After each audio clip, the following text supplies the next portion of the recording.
Welcome to this interreligious talk on to be religious today is to be interreligious. Good evening, one and all present here. Today we have Father Stanny Pinto, our speaker for this evening, a Jesuit from Gujarat Province. He is currently managing and directing Rajpipla Social Service Society, a Jesuit social service center in Narmada District of Gujarat. He has worked among the tribals of Gujarat for over 30 years. He has worked on land alienation and consciousness among the Adivasis of South Gujarat, with a special focus on Vasava Bhils of Bharuch district for his PhD thesis, submitted to Veer, Narmad, South Gujarat University. He has special interest in training and promoting of people's organization to assert their rights over the natural resources for protection for their own identity and dignity. Father Stan will share his reflections on our theme, to be religious today is to be interreligious from the tribal perspective. He will speak about 60 minutes or around an hour, and then we have a time for clarifications and questions. I request Father Stan to make his presentation. Thank you, Gilby, for this introduction. I also thank the organizing committee for giving me this opportunity to share my perspective on my understanding of tribal religion. And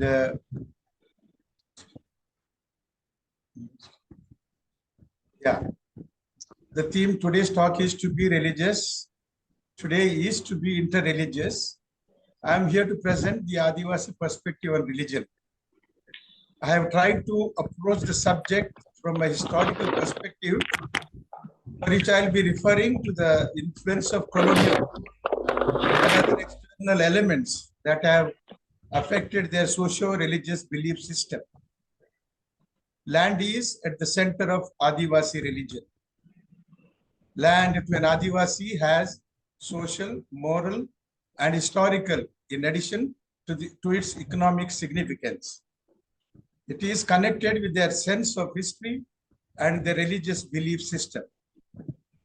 The study I conducted deals mostly with the assertion and the alienation of land of the Vasava tribe in Bharuch district. Actually, when my original intention was to study their religious life, and that led me to participate in their major religious activities, and that was around 25 years ago. Based on my own personal interactions with them and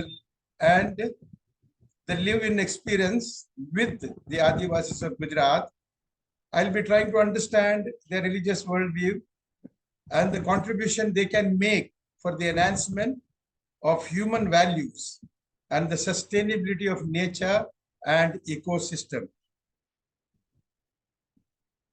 So now what I would like to say is anthropologists have tried to distinguish Adivasis from other communities, depending, little confusion. Adivasis India are generally known by different names. I just want to say they are Paharis and Kali Paraj, Rani Paraj, Bahujan, Bhumijan, and various names. And besides, one lately, Vanyajati, Vanvasi, Janajati. These are the names which are given to them basically by bureaucrats after independence. In the ancient India, the closest Sanskrit term was used as for the Adivasis is Jana, which means people. And today in the constitution, we have the term scheduled tribe for the purpose of administration. As such, officially, we do not have Adivasis to mean the aboriginals in India. Whereas anthropologists have tried to identify them as distinct people, different than others. Their social and political systems are different. Their faith is different, with the traditional leaders, with self-sufficiency and their distinct economy. And at the popular level today, the Adivasis, following notions of Adivasis prevail. For many, the word Adivasis suggests simple folk, ignorant, living in the hills and forest. For some, it signifies colorful folk, famous for their songs and dances. For few others, they are people who suffer from extreme poverty, ignorance, disease, and vicious exploitation. And for some, it is a group of citizens who are the special responsibility of the President of India. In their own ways, all these notions are partially correct. They were small communities with qualities such as distinctive, small, homogeneous, and self-sufficient. Today in India, the Adivasi population is little above 8% of the total population, and they belong to 427 tribes. Almost around 95% of them live in rural areas. Many of them are in perpetual contact with non-tribals and variously exposed to the forces of market economy and modernization. The impact of various policies. In the context of continuing alienation of Adivasis in India through exploitation of their resources, alienation of their land, depletion of forest resources, industrial invasion, development-induced displacement, and so on, the major debates on Adivasis have propagated three major policy approaches for their development. Why I'm sharing this is basically these are the policies which have in a long period of time affected their religious life, which has changed their structure, their social and economic life. And these policy debates are around isolation from preservation, assimilation, and integration. There were also people who advocated isolationism, and they argued that the Adivasis' contact with non-Adivasis would break their social solidarity and bring in social evils. And these people who propagated this approach aimed at keeping the Adivasis and their habitats untouched by the civilization of the place. It was mainly advocated by British administrators turned scholars. The assimilation is defined as a process of interpretation and fusion into which persons and groups acquire the memories, sentiments, and attitudes of other persons or groups, and by sharing their experience and history are incorporated with them in a common cultural life. This means that an assimilating culture so absorbs the other that the latter loses its separate identity or acquires a new identity. It can also mean that both the assimilating and the other will influence each other, but hegemony of one would affect the other. We have the examples of our boarding schools, ashram shalas, and so on over the years, where we need to reflect the impact that we have made. The main proponent of this approach is G.S. Gurye. He asserted that the so-called aboriginals shared a common interest in matters of faith and livelihood and have lived in fairly intimate contact with the Hindus over a long time. He concluded that they are the imperfectly integrated classes of Hindu society. He preferred the term backward Hindus instead of aboriginals, countering the view held by Veer Elvin that assimilation is, for Adivasis, gene degenerating. Gurye argued that the contact will be emancipatory in the socio-economic sphere and that they have common interests with the Hindus in matters of religion and gainful occupation. Gurye viewed that the British imperial rule was the larger, so to speak, structural cause of Adivasi discontent. Then after the independence, we have the policy, that is integration, which was propagated mainly by Nehru. And so the fact that any development policy should not disturb the traditional way of life of Adivasis. His approach was for the gradual historical development of the life of Adivasis and culture, and accordingly he outlined 5 fundamental principles popularly known as Panchasheel. That one, they should be allowed to develop the line of their own genius. Nothing should be imposed on them. Their rights over the land and forest be respected. The induction of so many outsiders into tribal areas should be avoided. There should be no over-administration of tribal areas. And even if there is, it should be done with a lot of care. And the results should be judged not by amount of money spent, but by quality of human life that is involved.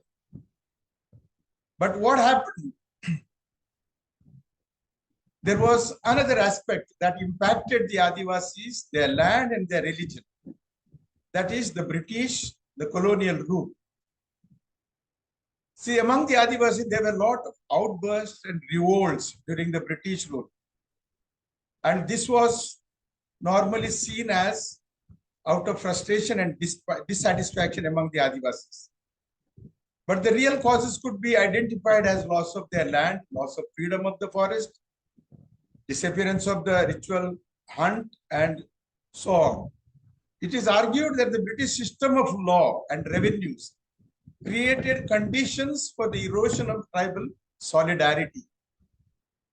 The establishment of individual property rights in land, the creation of land market, stringent forest laws, and exploitative excise policy had all worked to impoverish the Adivasis, pushing them into the clutches of the landlords, moneylenders, and liquor contractors. To give an example, in Bharuch area, if you go, you find a land is known as Paili land, Paili land, or Indanu Ketar, Pailu Ketar, Maudanu Ketar, indicating that people, after the Excise Act came, that British introduced the excise system, that is, yeah, and then also the land settlement system.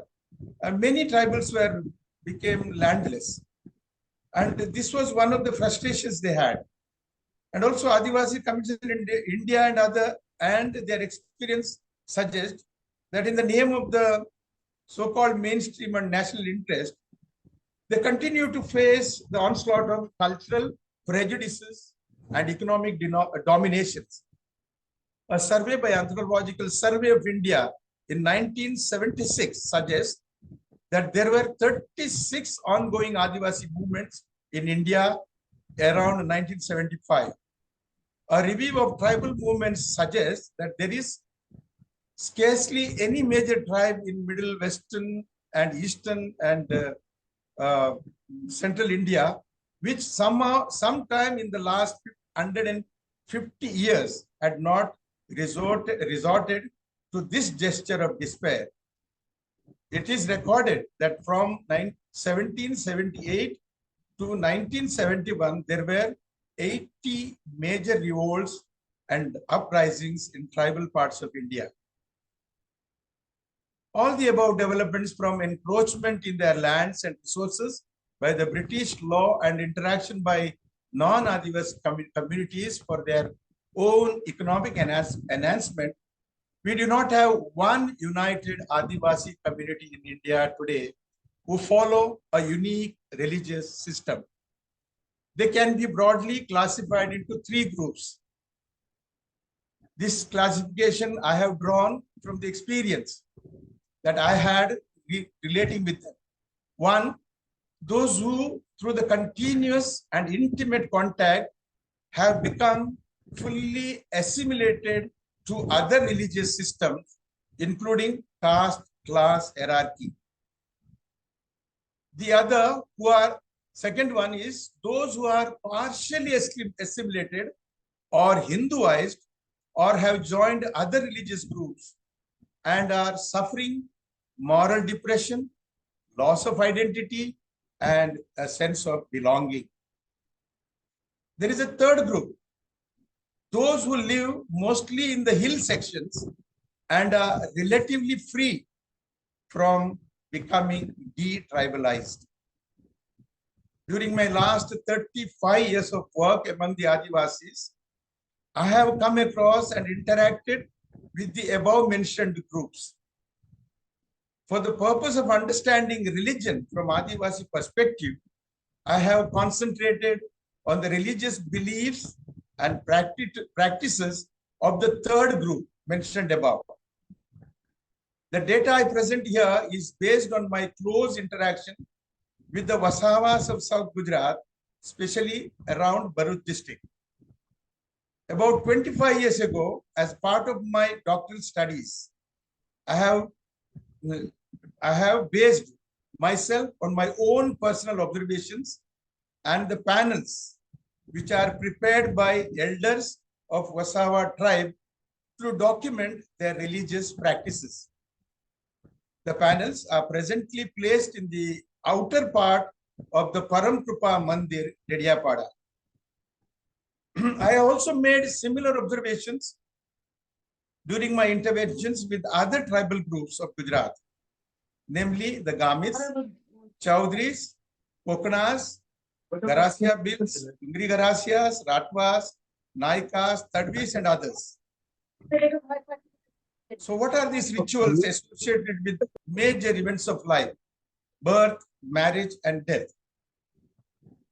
What do I mean by rituals? Interestingly, most of the rituals are either group activities or performed by individuals on behalf of a group.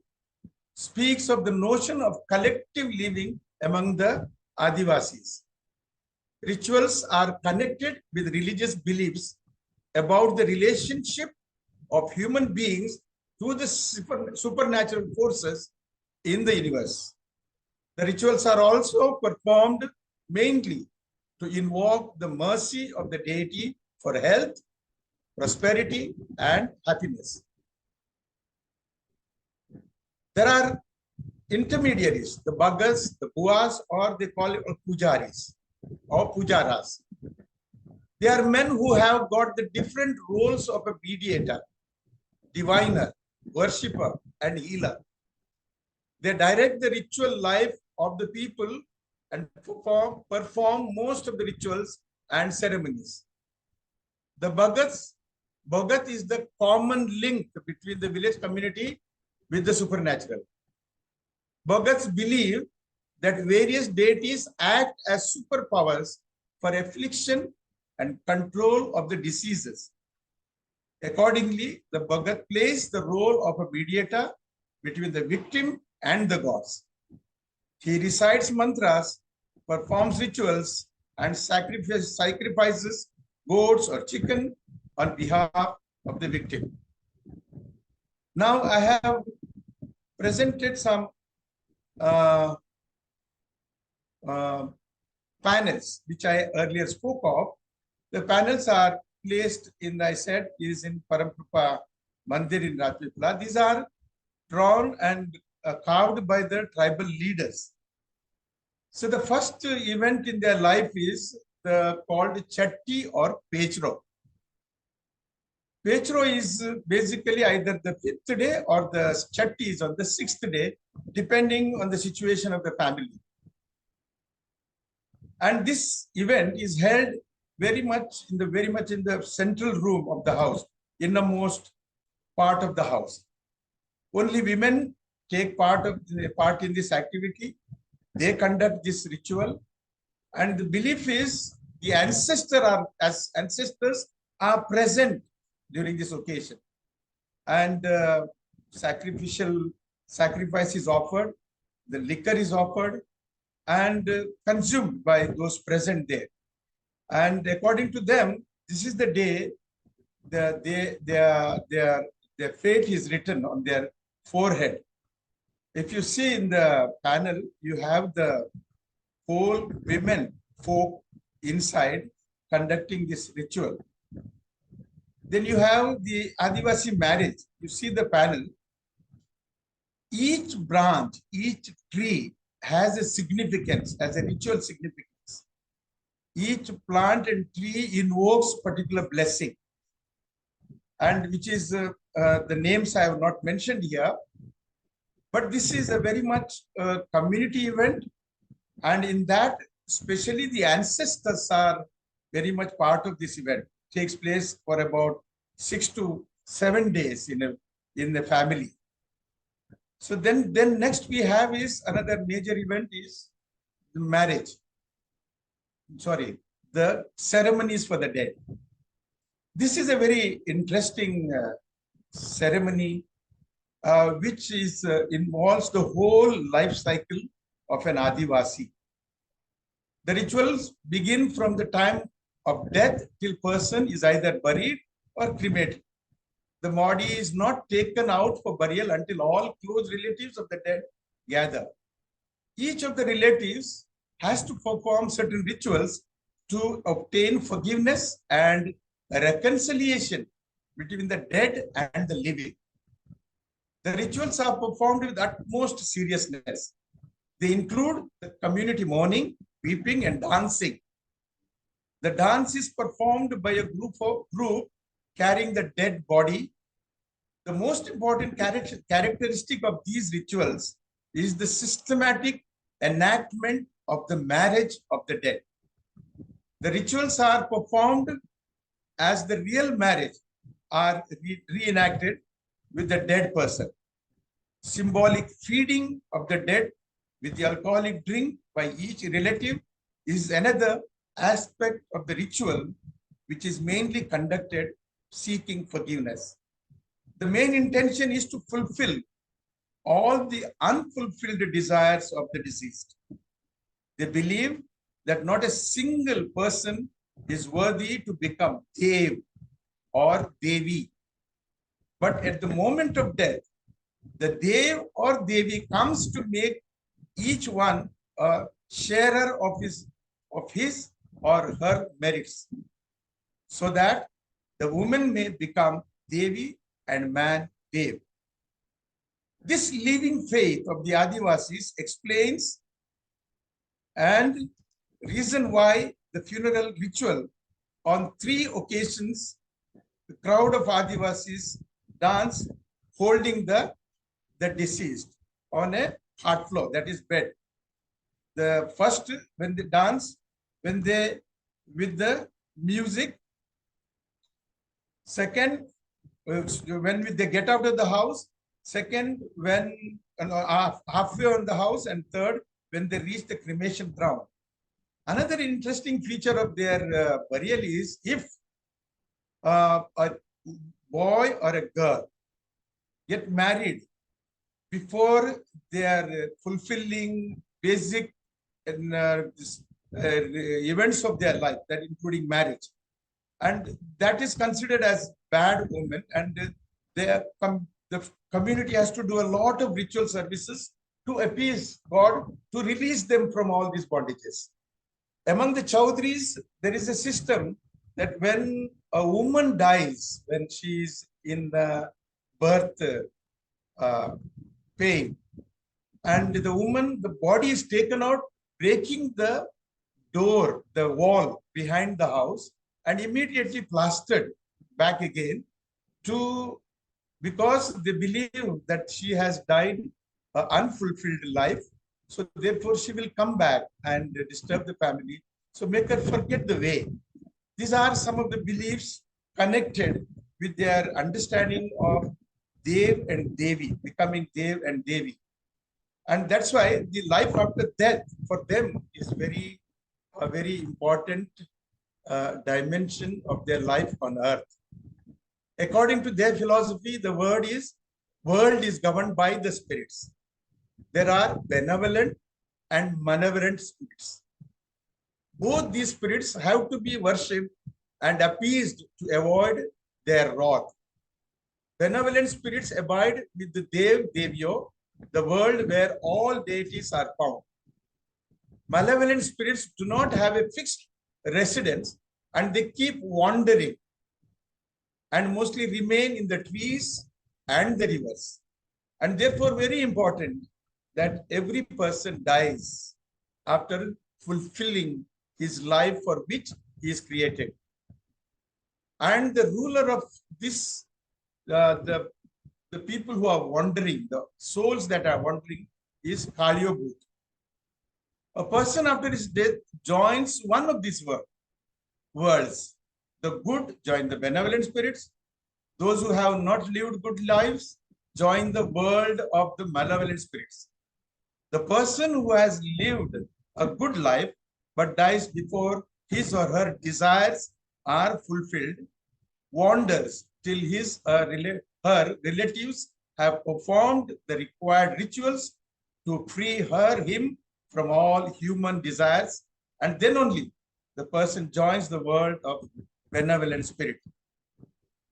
The belief is that both the spirits are equally strong and therefore need to be feared and appeased through worship and sacrifice. It is the desire of every Adivasi to be in the world of benevolent spirits and his or death, and therefore their philosophy serves as a moral guide to the community. Now, let me take the life, the socio-economic life, basically, which is revolves around land. The first one is when beginning of agriculture. It is known as a Khatri. You look at the panel and you will see the family is in the field, just starting their agricultural first activity. Akatri Dev is the god of the Ketar, that means of the field. He resides in the field. And therefore, the field has to be venerated. The land has to be venerated. Permission has to be received. And therefore, this is basically an event to seek permission, to seek protection before going into this major agricultural activity just before the monsoon. Then you have Himario.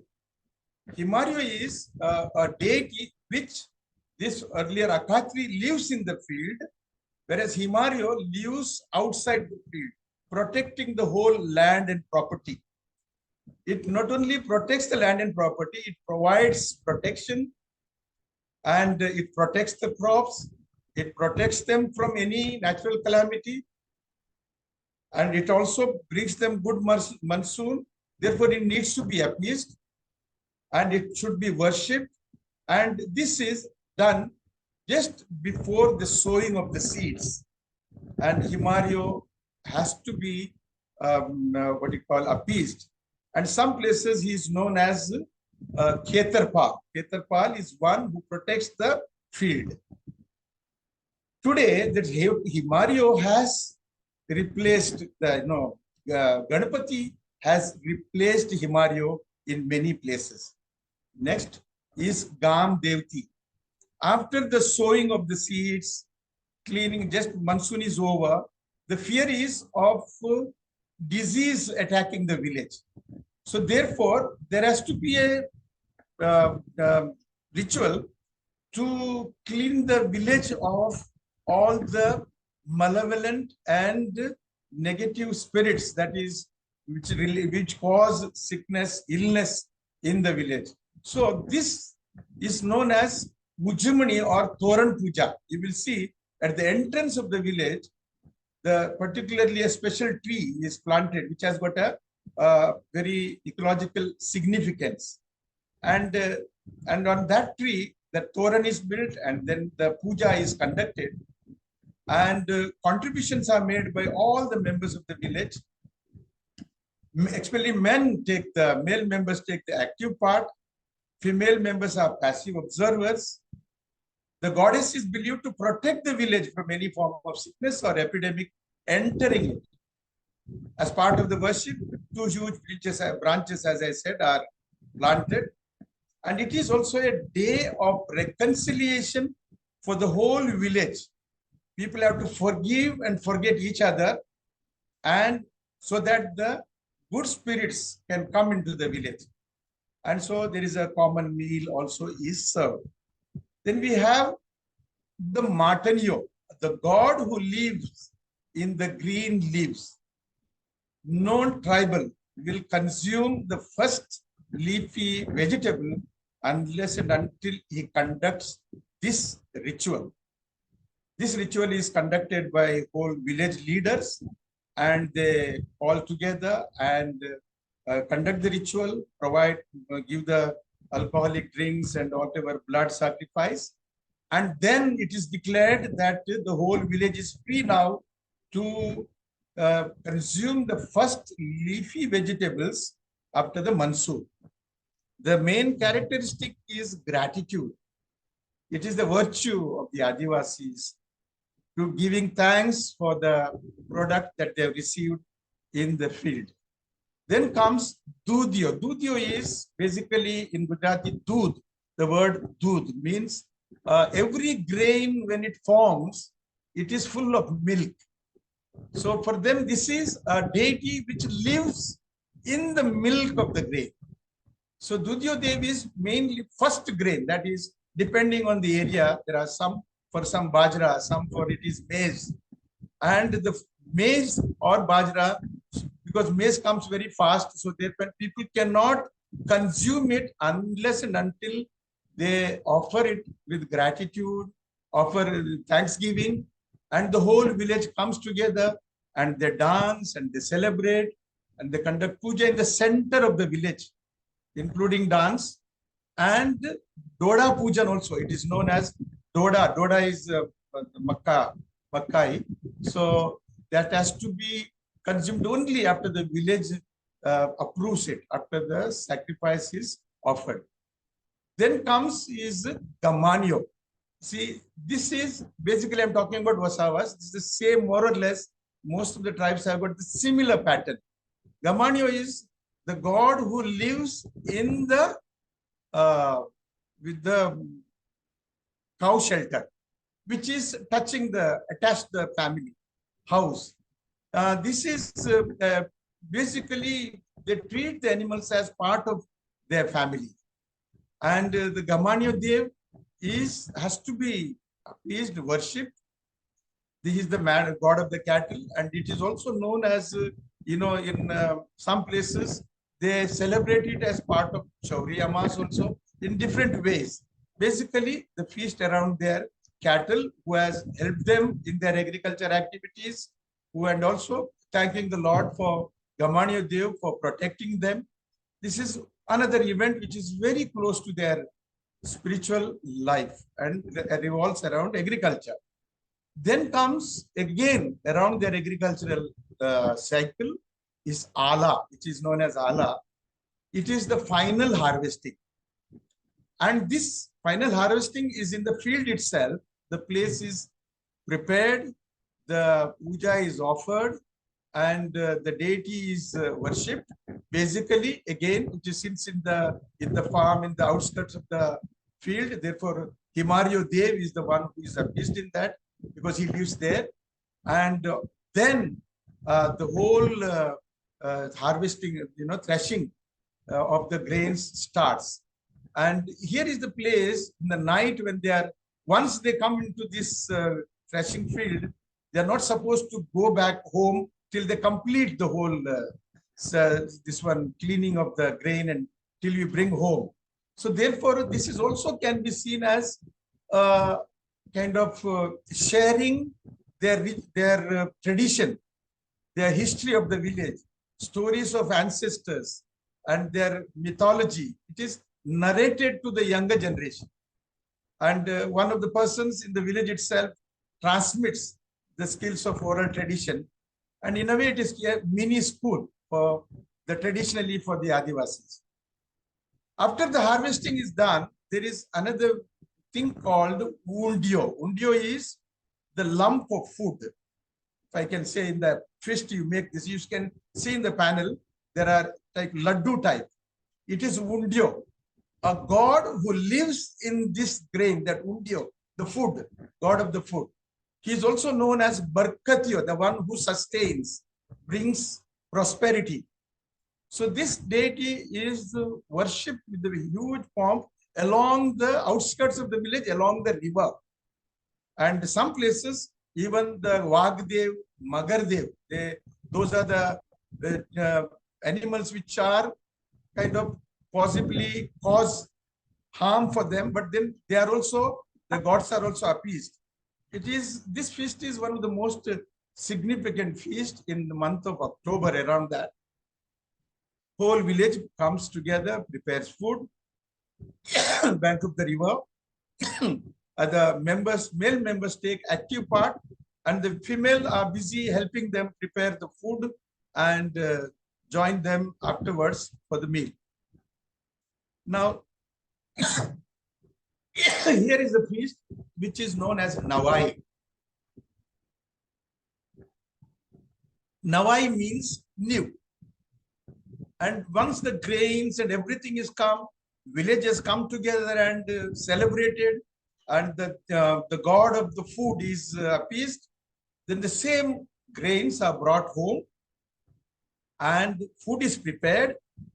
And as you see in the panel, that's on the side, you will see the food prepared by women and placed for the ancestors. The ancestors have to be given food because it is through them they have learned.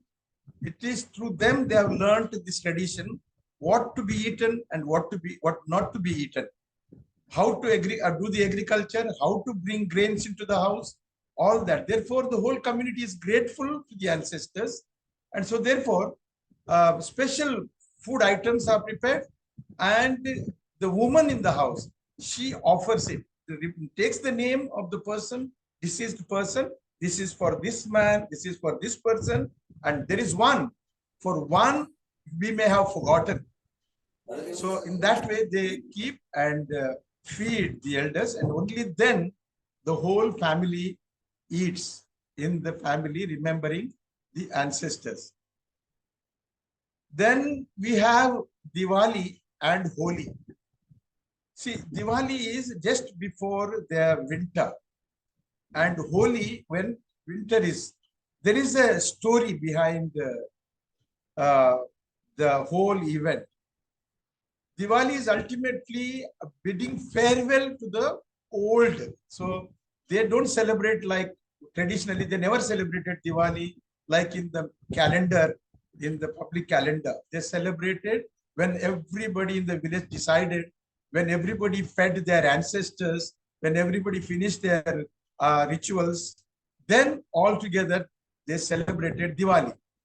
And one of the interesting things they say is during the Diwali, Chachan Makan Tuk Tarwad Neti Jaje, Sukh Shanti Neti Avje. Jajare Diwali, Avjere Holi, which means Diwali, you go and take away all the diseases, all the pain, all the torture, all the suffering with you. And then they invite the Holi.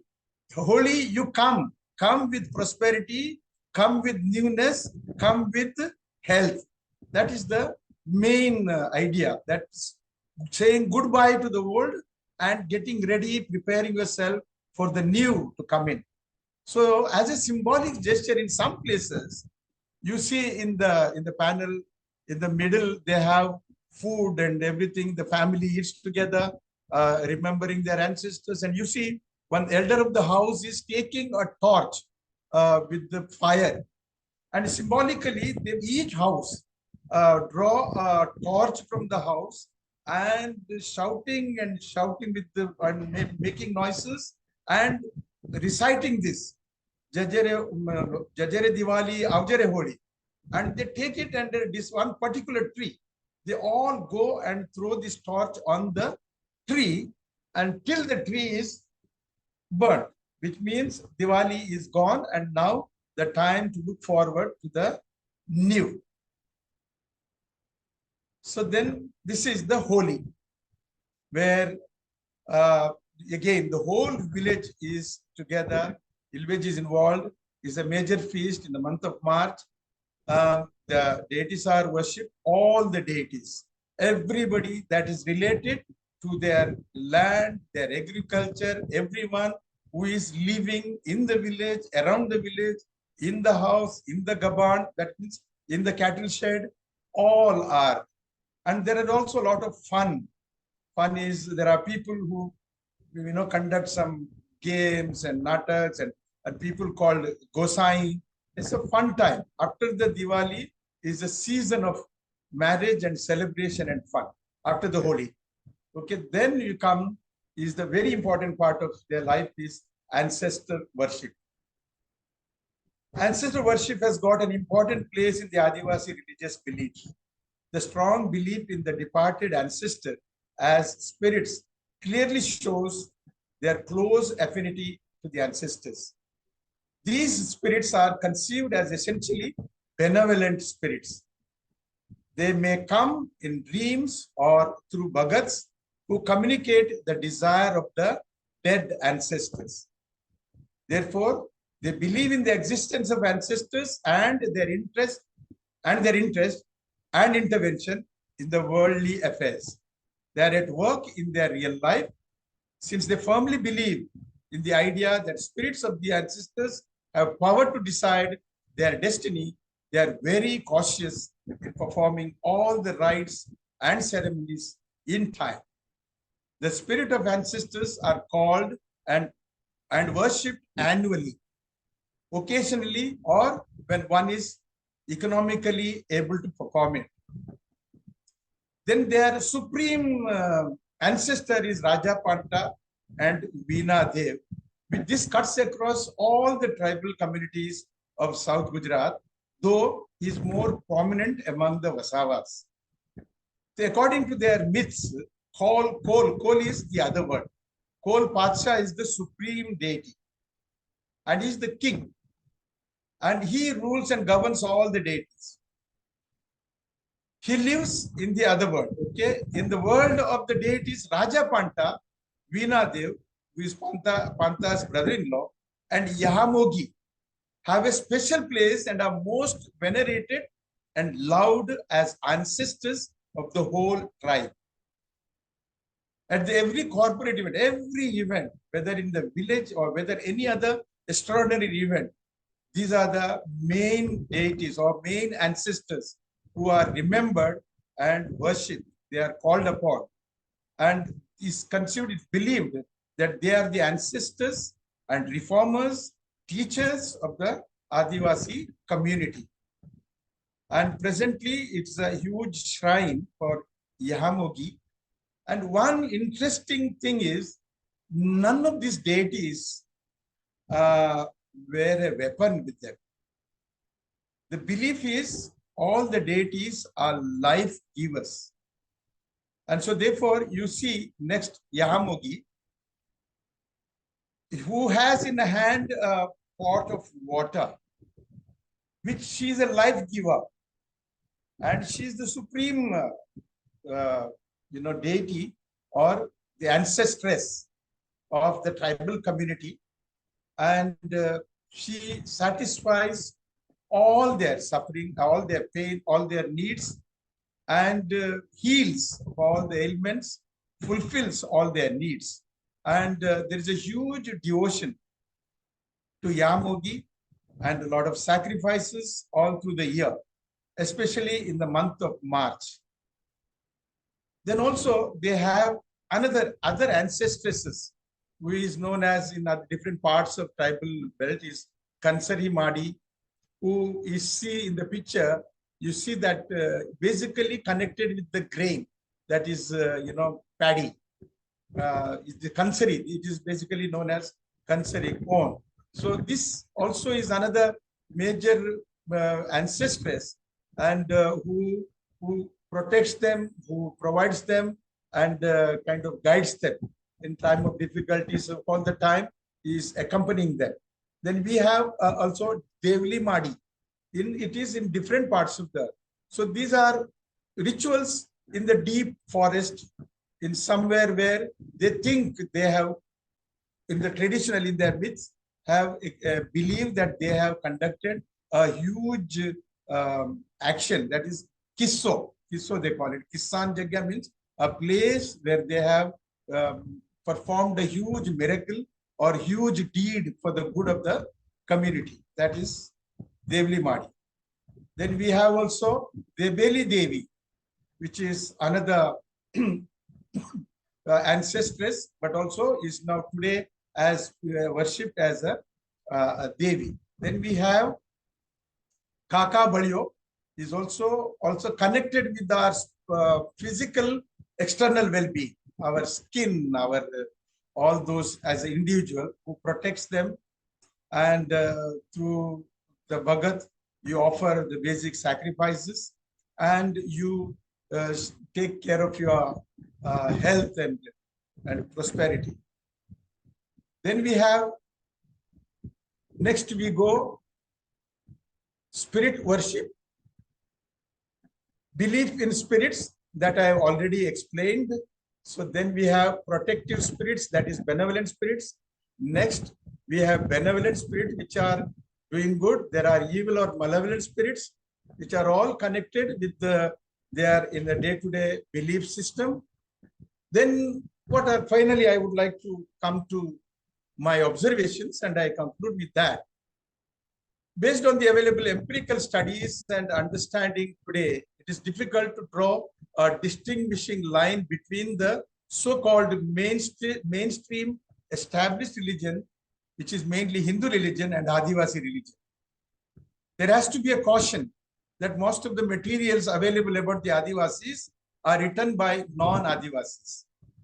The Adivasis have not been in the field of formal education for centuries to write their own history.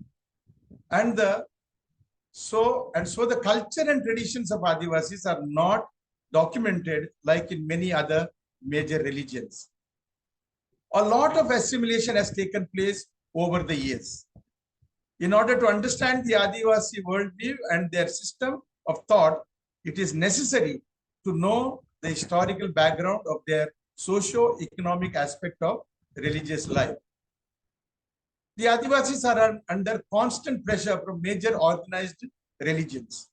Most of the pressure, however, comes from the process of integration within a national political and economic system that brings Adivasis into increasing contact with other groups and different belief systems. Over the years, the assimilationist approach has overpowered all other policy approaches. And so what we see today is that most of the Adivasis are assimilated to other religions and have lost their identity. To an empiricist today, what is visible is popular Hindu religion where Adivasis follow rituals and festivals beyond their traditional setup of land, water, and forest. The Adivasis go for jatras and pilgrimages, have built temples, celebrate regular organized festivals. As earlier we saw in the panels, you don't see a single temple. God lives in their wherever they have their activities. So the Adivasi religion is based on oral tradition, which is now becoming extinct. Their rituals are aimed at solving day-to-day problems of life. Objects of worship are things of nature, such as trees, rivers, mountains, sun, moon, and earth. Rituals are mostly performed collectively and transmitted orally. The Adivasis observe their festivals, which have no direct conflict with any religion, and they conduct all the major events of life according to their Adivasi custom. Adivasi religion is grounded in the natural events of life experiences. There are rituals associated to agriculture and major events of life, birth, marriage, and death. There are rituals related to their social life, which is interwoven with their economic life, which revolves around land, forest, and water. Their approach to religion is more pragmatic than dogmatic. There is hardly any specific overarching word to explain the supernatural, but they use the word Kudrat, which is commonly used to explain the divine reality and the one which governs and sustains them, in and through which they have their being. Kudrat also means nature. Tribal people believe in the existence of spiritual powers. And so it is very important for them to deal with these powers to ensure individual and collective well-being. Adivasis have their own indigenous beliefs and religious institutions, which have some form and purpose, and it gives an idea about their life and worldview. The most interesting part of their religion is the pantheon of gods and goddesses who reflect the life situation of people. The divine powers have been identified with a group of powerful forces and deities which control and influence the happenings in the community. All their social and cultural activities revolve around the spirit and gods, and the supernatural power is decentralized in these deities according to their scope and power. Different names, forms, and various responsibilities have been attributed to these gods and deities, and they have different methods of worshipping each different deity. According to the Adivasi belief system, the universe is the creation of supreme power meant for the benefit of all. Each individual must therefore learn to enjoy its benefit by forming a part of the system in close relation with their species. They believe that nobody can encroach upon the rights of others. They have tremendous respect for nature and everything in it. Living in close contact with nature over centuries, Adivasis have developed a good command over their knowledge and resources. They are aware of changes in the nature, and accordingly they practice traditional methods of cultivation or depend on their sources for survival without doing harm to the environment. It is beyond the comprehension of the capitalist economy that most indigenous groups whose livelihoods are not dependent on commodity production for the market have neither the internal tendency towards maximization of profits nor towards creation of an economic surplus. The Adivasis have a close relationship with nature. They are not only in contact with elemental forces of nature like earth and so on during their everyday life, but they also derive their means of subsistence from primary sectors like land and forest. Their way of life is very much dedicated by the land right from birth to death. For the Adivasis, the land is an essential part of their being and becoming. If there is no land, there is no tribal religion. Okay? Thus, religion is not a separate institution for the tribal people. It is part and parcel of their social and economic life. It is all intertwined and governed by the nature. On the basis of my observation interaction with the Adivasi communities in South Gujarat districts, especially Vasavas, I've tried to share through the images a deeper understanding of the rituals and practices around social and economic life of the Adivasi. It gives us a glimpse of the sacredness of their life. It takes us to their sacred space. It is very clear that the religious rituals and beliefs are about human relations with nature. They convey an extraordinary closeness to the natural world. They suggest a non-selfish attitude towards earth and its gifts. They project sacredness of environment and what today we would call sustainable use of natural resources. Their religious beliefs also suggest that land is a comprehensive generic term which included not only the soil and territory, but a living entity with environment, spirit, cosmos, and all else in reciprocal relationship, linking the present with both the past and future generations of humans, animals, and plants. We must learn from the attitude of respect that Jesus displayed towards the nature.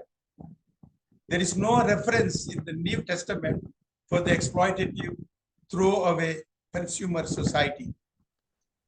We have the example set by Francis of Assisi. We have example in his encyclical Laudato Si, care for our common home.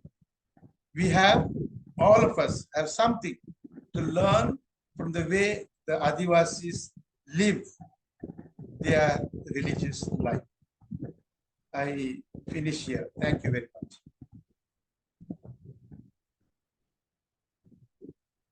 Thank you, Father, for your detailed discourse on Adivasis, especially referring to Gujarat tribals. Now the floor is open for discussions, comments, and questions. Father, you can stop sharing.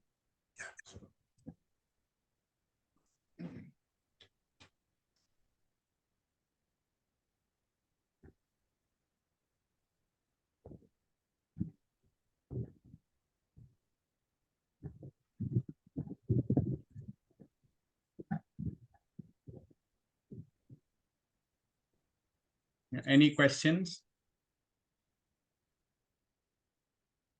You can unmute yourself and speak.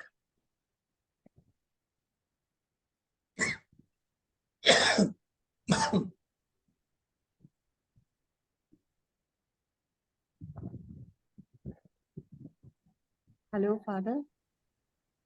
Yes. Yes. I'm Clara from Maharashtra. Thank you, Father, for your excellent presentation. It was very informative, and I was connecting with our tribals here.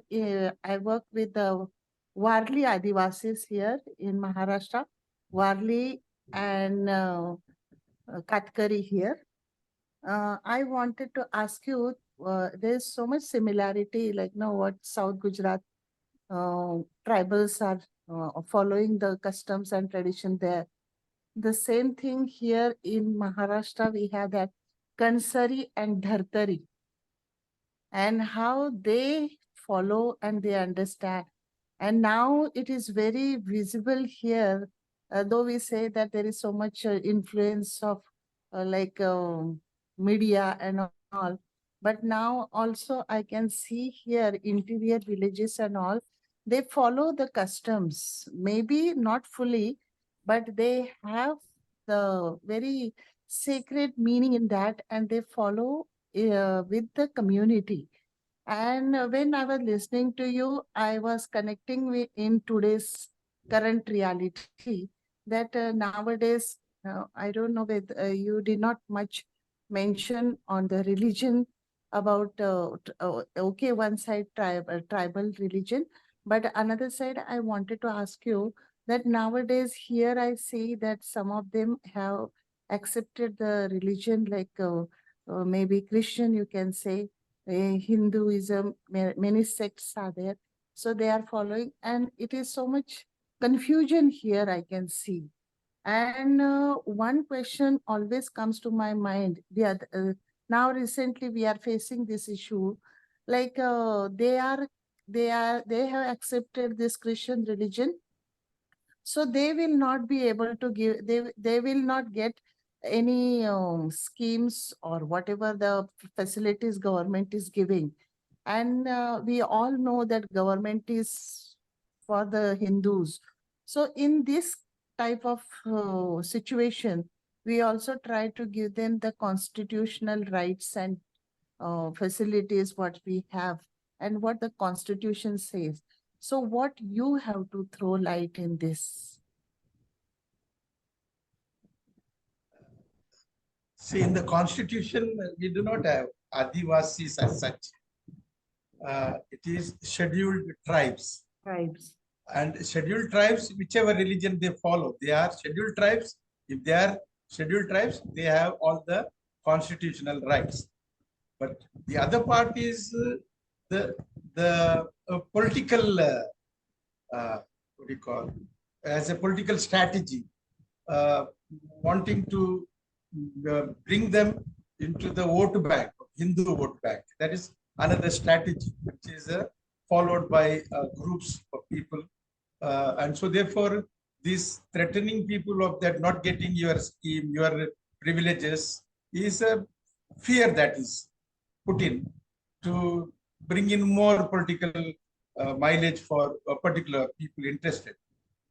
From the point of view of constitution, they are not, the constitution doesn't speak about their religion or their, for them, it is a category of people who are identified by the President of India and ratified by the President of India. And tomorrow, if they decide there is another group which is falls into that category, they can put into the category of scheduled tribe. It doesn't mean they are Adivasis.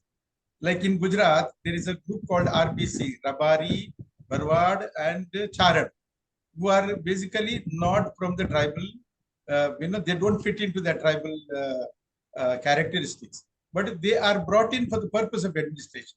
So that needs to be understood. Okay, therefore, becoming a Christian or becoming a Hindu doesn't stop you from your right as a scheduled tribe. Sir, number of times you are taking the example of Adivasis from Gujarat, especially from Gujarat. What is the reason? In Maharashtra also, in other states also, so many Adivasis are there, so many tribals are there, but especially taking example from the Gujarat. What is the reason? Because I made it very clear that my experience has been with a particular tribe in Gujarat. I have limited there. There may be similarities, but for my experience, I have found similarities. In not only, even in Gujarat, I have limited only to Bharuch.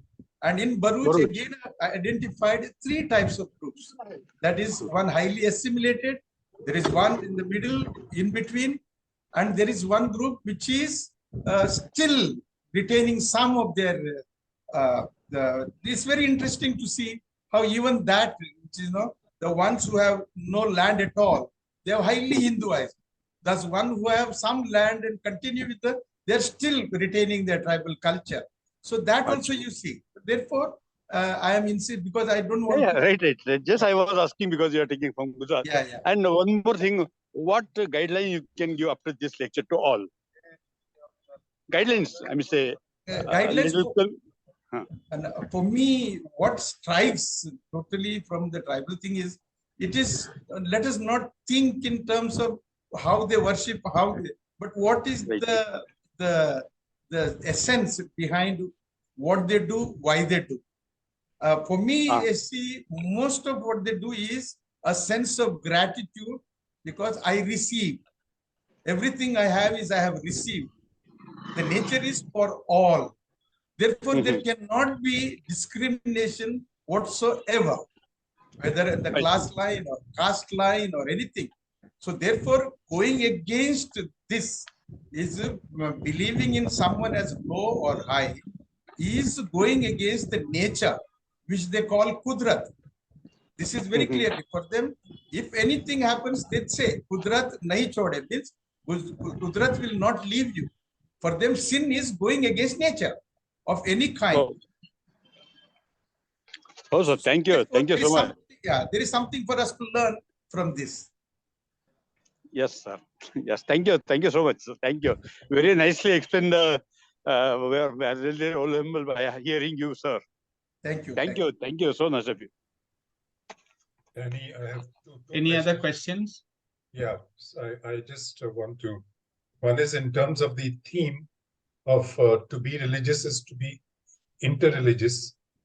What do we learn from the Adivasi traditions and their experience of religion? That is one. And two, with the ingress of education into tribal society, how has it affected their religious outlook?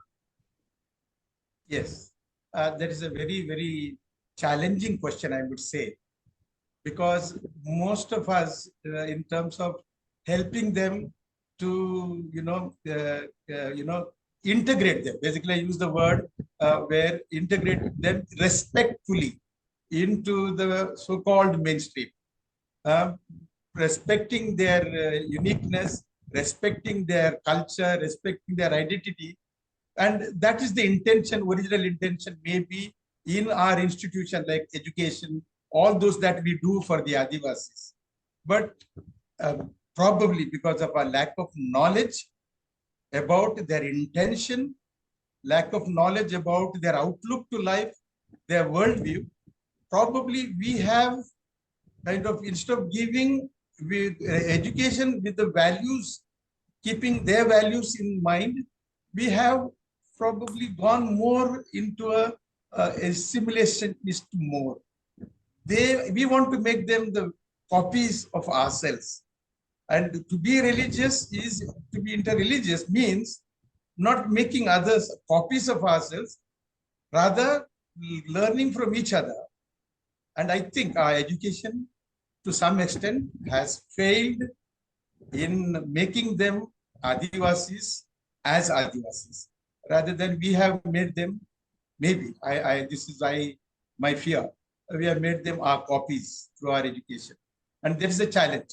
That is the challenge even through our education institution, to allow them to be Adivasis as Adivasis.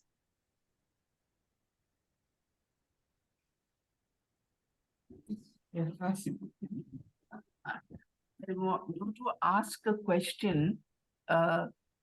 You may call it inculturation. How do we inculturate a Catholic faith with the Adivasis?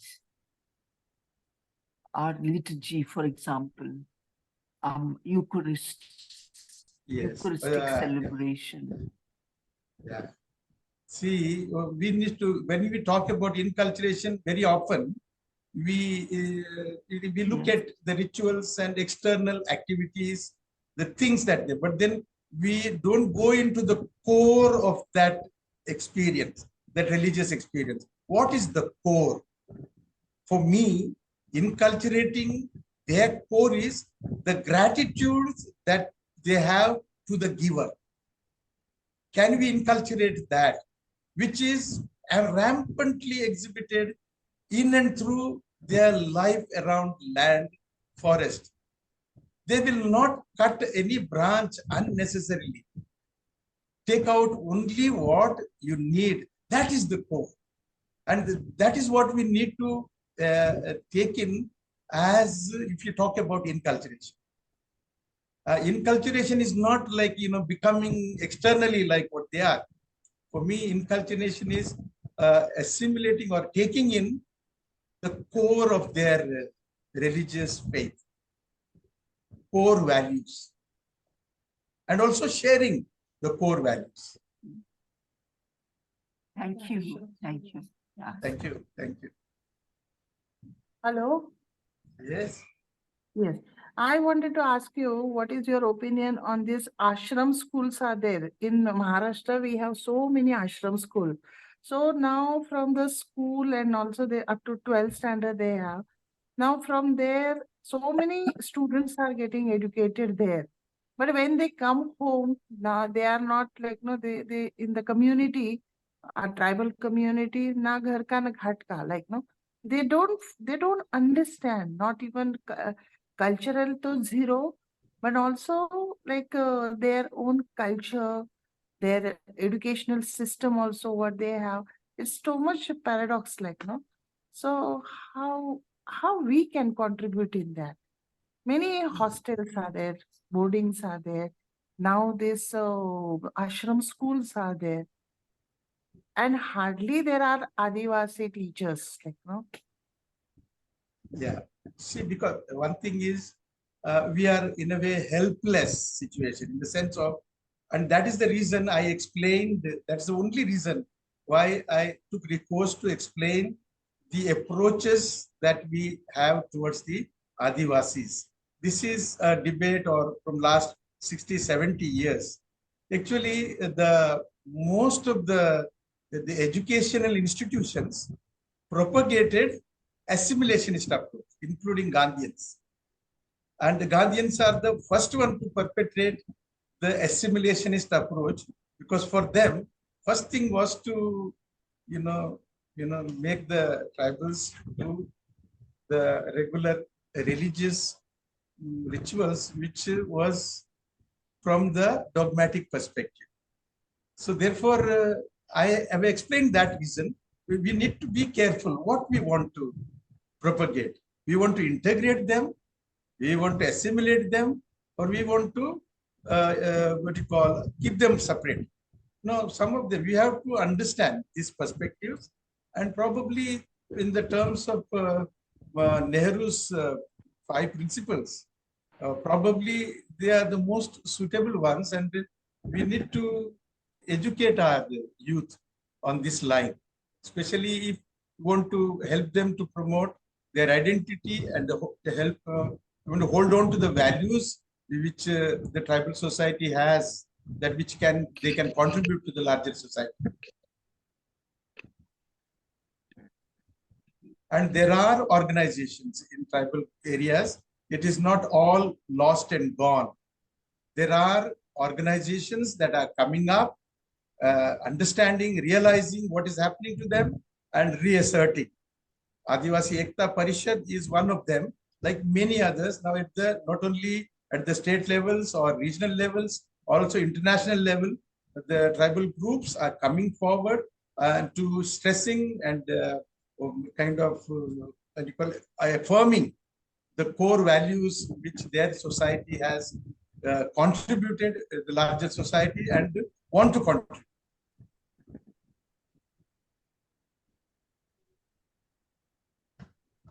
Hello.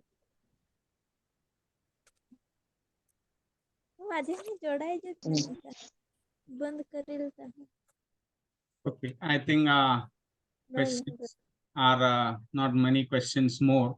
Father Stan has, I would like to listen to Adivasi in a webinar, if any, 1 or 2 sentences. Some questions are there in the chat, Father. I'll read out. I would like to listen to an Adivasi in this webinar, if any 1 or 2 sentences, if there are any Adivasis from that community, if anybody is there. Joe Matthew wanted to know. Another one, how many scheduled tribes? Can more groups be added into this, or some already added be removed? Yeah. Then another, another question, scheduled tribes that are in the scheduled right, and whether this, whatever you are talking about from this particular locality, are there dominant religion influencing this tradition?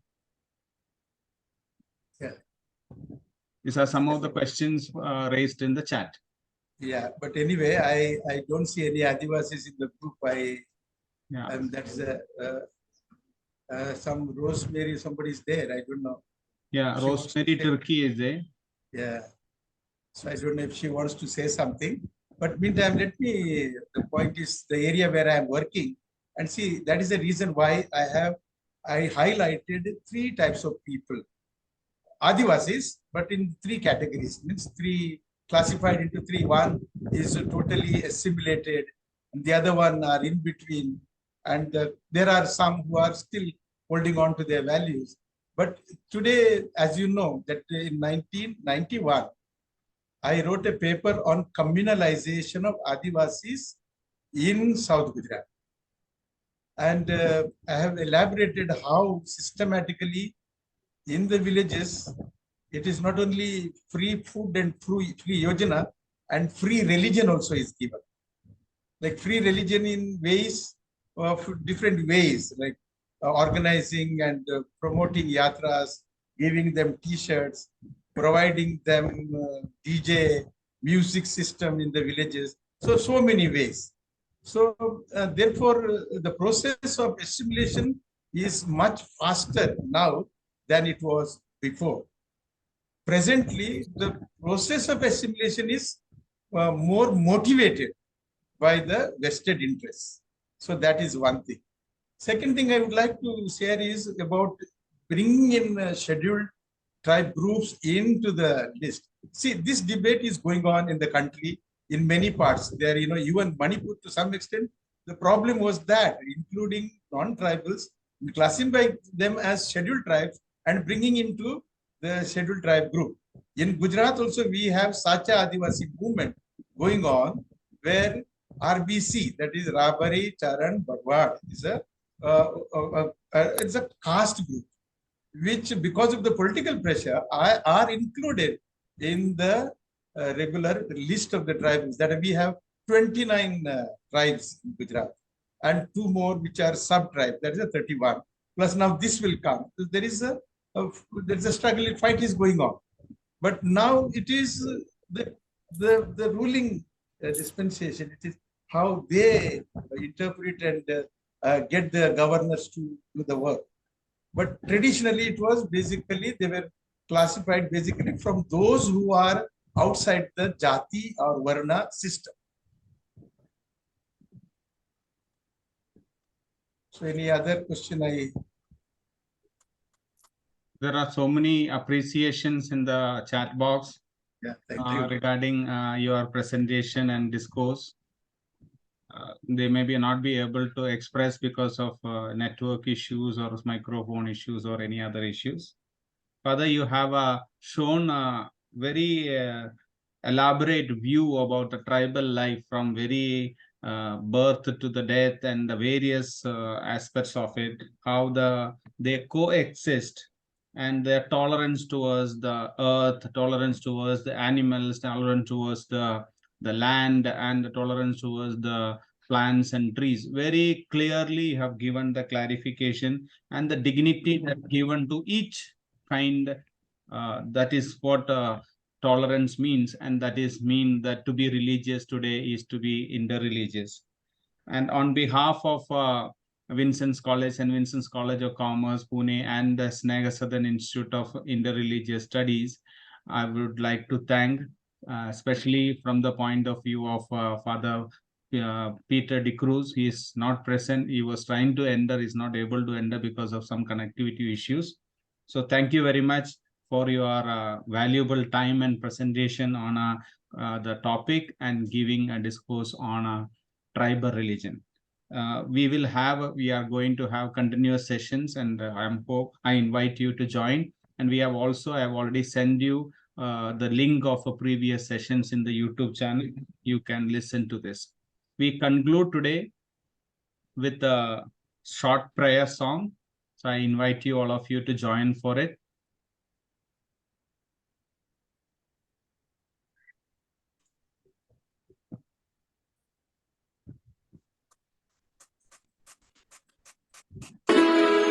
हीच मुची प्रार्थनान, हेच मुचे मागणी. हीच मुची प्रार्थनान, हेच मुचे मागणी. माणसाने माणसाशी माणसा समवागणे.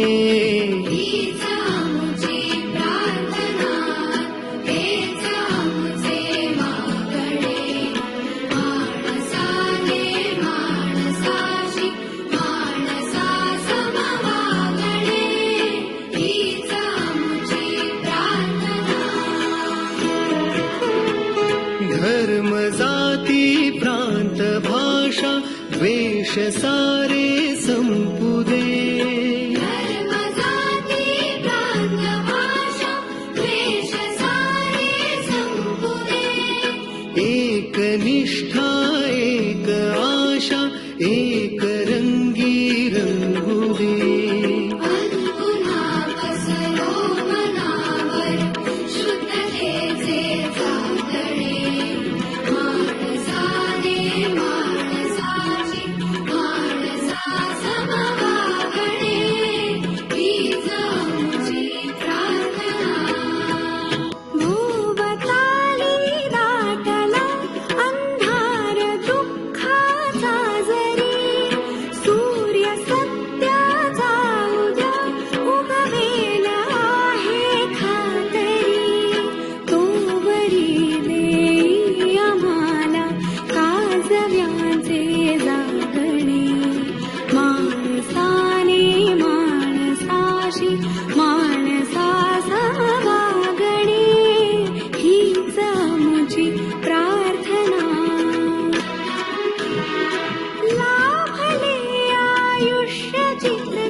thank you very much. If you can just put on your camera, those who can put on, I will take a screenshot.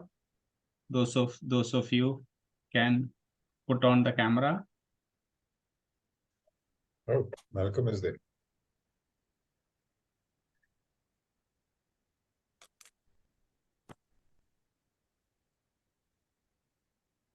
Thank you. Thank you very much. Thank you for being here. Thank you very much. Bye. Thank you, Father. We end. Good evening. Thank you, Father. You, all the best. Malcolm, bye. Stanny, bye. Thank you. Thank you, Father. Thank you, everyone. Thank you.